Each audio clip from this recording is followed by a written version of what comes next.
Hello everyone, welcome to drama one. सुबह सुबह चोई फ्लैट्स बांट रहा था तो पीछे से वो उन सारे फ्लैट्स को उठा रही थी। अचानक से ही उसका ध्यान फ्लैट्स पर जाता है तो उसमें चोई ने लिखवाया था कि हमारे यहाँ जो लड़की पार्ट टाइमर है उसने चिकन कंपटीशन जीता था। ये पढ़कर तो उसे काफ़ी ज़्यादा गुस्सा आता है, पर उसे याद आता है कि चोई ने किस तरह से बड़े प्यार से उसे एलसीडी दिया था। तो इन सारी बातों को सोचकर वो फिर से फ्लायर्स को रखने लगती है। मोटू दरवाज़ा खोलता है तो बोआ कहती है कि मैं तो फ्लायर्स को हटा रही थी। मोटू कहता है कि तुम ना बहुत ही ज़्यादा मेहनत करती हो, तो ये लो स्ट्रॉबेरी मिल्क पी लो। बोआ उसे कहती है कि मेरे लिए बॉयफ्रेंड का इंतज़ाम करो, मुझे ब्लाइंड डेट्स पर जाना है। ये सुनकर मोटू तो शॉक हो जाता है। आगे इनकी एक पंचायत बैठती है। बोआ अपनी तारीफ कर रही थी तो पतलू कहता है कि मोटू का जो फ्रेंड है वो मेरा भी फ्रेंड है। इस पूरे टाउन में सभी लड़के तुम्हें जानते हैं, कोई भी तुमसे सेटिंग नहीं करना चाहता है, सब तुमसे डरते हैं। बोआ कहती है कि मुझसे? मीना कहती है कि मैं भी तुमसे डरती थी। बोआ कहती है कि हो ही नहीं सकता। तो मीना कहती है कि उस दिन को याद करो। फिर हमें दिखाया जाता है कि जब बोआ छोटी थी तो उसने स्नो वाइट की ड्रेस पहनी थी। टीचर आकर कहती है कि बोआ स्नो वाइट मीना को बनने दो, तो बोआ मना कर देती है, पर ज़बरदस्ती टीचर मीना को स्नो वाइट बना देती है एंड बोआ को चुड़ैल। प्ले चल रहा था तो बोआ कहती है मीना से कि तुम असली स्नो वाइट नहीं हो। उसके हाथ में हथौड़ा था तो वो मीना को मारने के लिए जाती है, पर वो हथौड़ा उठकर सीधा मोटू पतलू के पास आकर गिरता है। वो दोनों तो डर जाते हैं। यहाँ पर मीना भी डर गई थी। बोआ कहती है कि तू असली स्नो वाइट नहीं है, पर मैं हूँ। यह सुनकर तो मोटू पतलू रोने ही लगते हैं। पतलू यहाँ पर कहता है कि वो बहुत ही ज़्यादा डरावना था, उस दिन तो मैंने अपनी चड्डी में सूसू ही कर ली थी। फिर पतलू कहता है कि बोआ मेरे बारे में क्या ख्याल है। बोआ गुस्से से उसकी ओर देखती है तो वो कहता है कि नहीं, मैं तो मजाक कर रहा था। बोआ चोई से प्यार करने लगी थी, पर वो खुद परेशान थी, इसलिए वो चोई को परेशान करना स्टार्ट कर देती है। वो जहाँ जहाँ जाता है वहाँ वहाँ झाड़ू पोछा कटका लेकर आ जाती है एंड कहती है कि हर वक्त तुम मेरे काम के आड़े क्यों आ रहे हो। तो चोई दूर जाकर बैठ जाता है।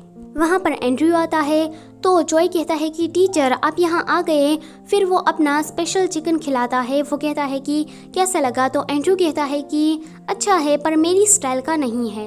बोआ कहती है कि हेलो, तुमने पूरा चिकन खत्म कर दिया है, अब तुम कह रहे हो कि तुम्हारी स्टाइल का नहीं है। तो एंड्रयू कहता है कि वो तो बस मुझे भूख लगी थी और मैं ये बात यकीन से कह सकता हूँ कि तुम्हारे यहाँ पर दोबारा कोई कस्टमर आया नहीं होगा। तो बोआ कहती है कि चिकन तो चिकन होता है, इसमें भी क्या अलग फ्राई करना। ये सुनकर एंड्रयू को गुस्सा आता है। वो किचन में जाता है। वो देखता है कि यहाँ पर तो फ्रोज़न चिकन रखा है। तो वो बोआ से कहता है कि ए पार्ट टाइमर, जल्दी से मेरे लिए फ्रेश चिकन लेकर आओ। एंड वो चोई को भी ऑर्डर देता है कि जल्दी से प्याज और अदरक काटने लगो। एंड्रयू दोनों को इंस्ट्रक्शन दे रहा था कि तुम्हें कैसे काम करना है। दोनों ही अच्छी तरीके से काम कर रहे थे। एंड्रयू जाते वक्त बोआ से कहता है कि इसे टेस्ट करना एक बार और तुम्हें पता लग जाएगा कि एक नॉर्मल चिकन और फ्राइड चिकन में क्या फ़र्क होता है। जून ह्यूग घर पे था एंड देखता है कि माँ वहाँ पर नहीं है, तो वो उसे कॉल करके कहता है कि माँ आपको जाना ही था तो मैं आपको स्टेशन छोड़ने के लिए आ जाता ना। पर उसकी माँ कहती है कि मैं तो चोई की कंपनी आई हूँ उसे मिलने के लिए, मतलब मैनेजर से मिलने के लिए। जुनयुग तो बहुत ही ज़्यादा डर जाता है। चोई को भी वो ये बात बता देता है तो चोई भागता हुआ ऑफिस के कपड़े पहनकर जाने लगता है। वो टैक्सी में बैठा था। टैक्सी ड्राइवर तो साइकिल की स्पीड से टैक्सी चला रहा था। तो चोई कहता है कि क्या आप जल्दी नहीं कर सकते। तो वो कहता है कि ऐसा था तो तुम्हें कल ही रजिस्ट्रेशन करवा लेना चाहिए था, ये कोई एरोप्लेन नहीं है, ये तो इसी स्पीड से चलेगा। फिर चोई कंपनी पहुंच जाता है तो वो पैसे देने के लिए भी कहता है कि जल्दी करिए ना। तो वो ड्राइवर फिर से कहता है कि ऐसा था तो तुम्हें कल ही पैसे दे देने चाहिए थे, आज इतनी जल्दी जल्दी क्यों कर रहे हो। चोई भागकर अंदर जाता है एंड किसी लड़की के सामने बैठ जाता है। उसकी माँ उसे देख लेती है तो वो शॉक हो जाता है। वो कहता है कि हेलो। उसकी माँ उसके पास आ ही रही थी, पर अचानक से ही उसका मैनेजर माँ के सामने आ जाता है एंड वो माँ को देखकर कहता है कि अच्छा तो आप भी इसीलिए ही आई है ना कि चोई ने जॉब से क्विट कर दिया है। चोई आकर मैनेजर का मुँह बंद कर देता है। माँ कहती है कि ये मैंने क्या सुना, तुमने जॉब से क्विट कर दिया है, ऐसा क्यों किया। चोई कहता है कि मैं आपको एक्सप्लेन करता हूँ। तो माँ कहती है कि मेरी नालायक औलाद, रुक दो अभी। चोई भागता है, माँ उसके पीछे भागती है उसे पकड़ने के लिए। चोई तो माँ को पूरी बिल्डिंग में घुमाता है एंड लास्ट में वो दरवाज़ा बंद कर देता है। वो कॉल करता है माँ को। माँ जोर से चिल्लाती है कि दरवाज़ा खोल, तेरे अंदर दिमाग है भी कि नहीं, तूने इतनी अच्छी कंपनी में जॉब छोड़ दी, तू कर क्या रहा है। तो चोई कहता है कि मुझे अपना बिजनेस खुद का खोलना था इसलिए। तो माँ कहती है कि मंथली सैलरी क्या अच्छी नहीं थी। फिर वो थोड़ा शांत होकर कहती है कि बेटा दरवाज़ा खोल दो, तुम्हारी माँ तुम्हें कुछ नहीं कहेंगी। पर चोई को तो अपनी माँ का अंदाज पता था। वो जल्दी से वहाँ से भाग जाता है एंड टैक्सी में बैठ जाता है। चोई जुनह्यूक को कॉल करता है तो जुनह्यूक कहता है कि मेरे भाई तुम क्या बिजनेस ट्रिप से वापस आ गए। तो चोई कहता है कि मजाक मत करिए ना भाई। तो जुनह्यूक कहता है कि केयरफुल रहना, माँ एंड तक तुम्हारा पीछा नहीं छोड़ने वाली। तो चोई कहता है कि हाँ मुझे पता है। तो जुनह्यूक कहता है कि तुम्हें कुछ भी नहीं पता है। जब मैं छोटा था तब मैं ट्यूशन जाता था और हमारी माँ मेरे बाजू में ही बैठ जाती थी। कोई भी बच्चा इसी वजह से मुझसे बात भी नहीं करता था। जब मैं बड़ा हो गया तब भी हालात कुछ ठीक नहीं थे। हमारी यूनिवर्सिटी में एक अल्कोहल पार्टी थी, वहाँ पर सभी लोग खुद को इंट्रोड्यूस कर रहे थे। कोई कहता है कि मैं कबूतर हूँ, कोई कहता है कि मैं डम्पलिंग्स हूँ, कोई कहता है कि मैं चाय हूँ, कोई कहता है कि मैं स्लीपी हूँ। एक तो ये भी कह देता है कि मैं सुपरमैन हूँ, तो दूसरा कहता है कि फिर तो मैं स्पाइडरमैन हूँ। इसी तरह से सभी लोग खुद के बारे में इंट्रोड्यूस करा रहे थे सबको। जुनह्यूक की माँ भी उसी बच्चों के सर्कल में थी। वो कहती है कि मैं जुनह्यूक की माँ हूँ। बाजू में बैठा जुनह्यूक कहता है कि मैं इनका बेटा हूँ। उसी दिन से मुझे पता लग गया था भाई कि हमारी माँ तो हेलीकॉप्टर माँ है। भाई ज़रा देखो तो तुम्हारे पीछे कोई आ तो नहीं रहा है ना। तो चोई कहता है कि नहीं। तो वो कहता है कि ज़रा ध्यान से देखो, तुम्हें ज़रूर कोई फॉलो कर रहा होगा। तो चोई देखता है कि हाँ सच में उसकी हेलीकॉप्टर माँ तो उसके पीछे आ रही है। चोई कहता है कि हाँ भाई तुमने तो सही कहा। वो ड्राइवर से कहता है कि मैं तुम्हें 4 गुना ज़्यादा फ़ी दूंगा, पर पीछे जो टैक्सी आ रही है ना उसे कैच मत होने देना। यहाँ पर माँ उसी स्लो ड्राइवर के साथ आ रही थी। चोई का ड्राइवर उसे कहीं छोड़ देता है। चोई वहाँ से चला जाता है। वो जब वापस आता है तो बोआ उसकी हालत को देखकर कहती है कि बॉस आपने क्या लोन लिया है या फिर किसी से उधार लिया है और आपने पैसे नहीं चुकाए हैं।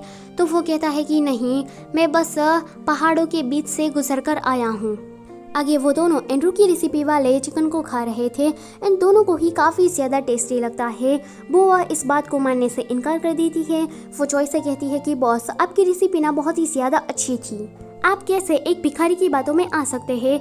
तो चोई कहता है कि नहीं, वो बहुत ही ज़्यादा टैलेंटेड लड़का है, तो मुझे अपनी शॉप में उसे हायर करना है। मुझे एक गेम चेंजर की ज़रूरत है। बोआ एंड्रू की तस्वीर बना लेती है एंड सबको बता देती है कि हमें इसे ढूंढना है। मीना क्वान नाम के एक डिलीवरी मैन को उसकी तस्वीर देती है। वो चला जाता है। बोआ कहती है कि ये लड़का कौन था। तो मीना कहती है कि हमारी बुसान एरिया का सबसे फास्टेस्ट डिलीवरी पर्सन।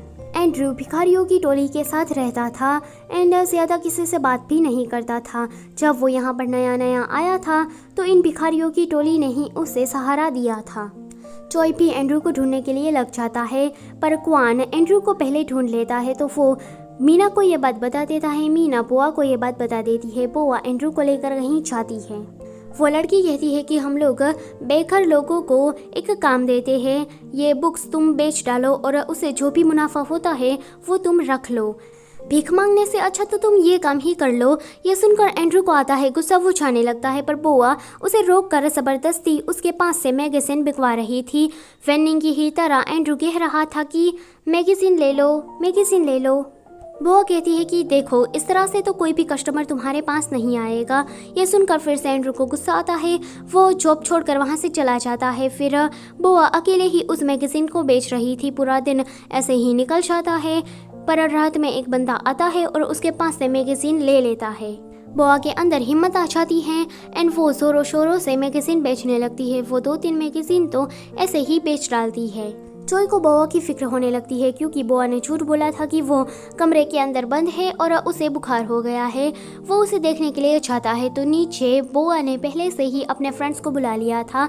उसके फ्रेंड्स कहते हैं कि हमें चिकन खाना है। चोई चिकन बनाने के लिए जाता है तो बोआ चोरी चुप के अंदर घुस जाती है। चोई पोरिच लेकर ऊपर आता है। अभी तक बोआ ने यूनिफॉर्म नहीं बदली थी। चोई अंदर आने लगता है तो बोआ ब्लैंकेट ओढ़कर सोने का नाटक करने लगती है। चॉय बोआ को उठाने के लिए जा रहा था पर बोआ उसे धक्का दे देती है तो वो नीचे गिर जाता है। बोआ उठकर कहती है कि क्या तुम ठीक हो, पर फिर से सो जाती है। तो वो कहता है कि लगता है कि तुम बहुत ही बीमार हो, रुको ज़रा मैं तुम्हें खिलाता हूँ। वो उसे पॉरेज खिलाते हुए अपनी चिंता जाहिर करता है कि वो एंड्रू को नहीं ढूंढ पाया। उसे अपने रेस्टोरेंट को भी बचाना है। वो काफ़ी ज़्यादा चिंता में नज़र आ रहा था। चॉय बोआ की काफ़ी ज़्यादा केयर कर रहा था। ये देखकर बोआ को बहुत ही ज़्यादा अच्छा लगता है। उसके दिल में तो घंटियाँ बजने लगती है, पर अगली ही सुबह वो घंटियों को शांत कराकर सीधा एंड्रू के पास जाती है और कहती है कि जल्दी से इस मैगज़ीन को बेचना स्टार्ट कर दो। वो एंड्रू को काम दिलाकर चॉय से अलग करना चाहती थी। एंड्रू भी वो काम करने लगता है। जब उसके पास से एक बंदा मैगज़ीन खरीद लेता है तो उसके अंदर भी जोश आ जाता है। इसी तरह से वो सारी मैगज़ीन बेच देता है। रात में वो कन्वीनियंस स्टोर से सामान खरीद कर अपने भिखारी टोली को पार्टी देता है। एक भिखारी के पास जाकर एंड्रू कहता है कि कुछ खा लो, तो वो भिखारी कहता है कि मैं तुम जैसा नहीं हूँ।